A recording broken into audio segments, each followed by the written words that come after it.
Moi, je crois qu'incontestablement, alors, la Cour l'a laissé entendre, on s'achemine vers des commissions rogatoires internationales, au moins à destination des États-Unis. Reste à voir après si la Cour étendra ces commissions à d'autres pays comme la Grande-Bretagne, la Russie et pourquoi pas la France. Je le pense au vu des conclusions de l'expert Salle. Je crois que ce qui est important, c'est, comme on l'a dit les uns et les autres, la recherche de la vérité. Il y a plusieurs pistes à exploiter et celle-là ne doit pas être négligée. Donc il y a quelques mois, on se posait la question de savoir si l'affaire allait être close et si on allait vers un non-lieu. Aujourd'hui, en tout cas, il y a une certitude, et la Cour l'a laissé entendre, c'est que l'affaire ne sera pas close et repartira vers de nouvelles investigations. C'est toujours difficile d'interroger des grandes puissances en ce qui concerne surtout leur armement nucléaire, mais je pense que la question doit être posée.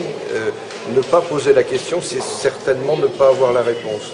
La poser, c'est laisser la possibilité de l'avoir. Et à supposer qu'un pays ne réponde pas, ça laissera quand même une certaine suspicion sur ce pays quant à sa participation, ou plutôt son implication. Moi, je pense qu'à certains niveaux de l'État, que ce soit l'état-major de la marine, que ce soit les autorités de l'administration des affaires maritimes, il y a des informations et des informations qui n'ont pas été divulguées. Il est nécessaire que ces investigations soient faites. J'espère que la Cour y fera droit. Vous avez aujourd'hui un procès, parce que c'est un procès, dans lequel on essaie de manifester la vérité. Et voilà que ce procès risque d'impliquer des grandes puissances et les marines de ces grandes puissances. Et j'ai bien le sentiment que ça ne va pas être facile pour les juges de motiver une décision pour demander en réalité des comptes au Pentagone d'une part et à la marine russe d'autre part. De la part des juges, c'est une mission particulièrement délicate.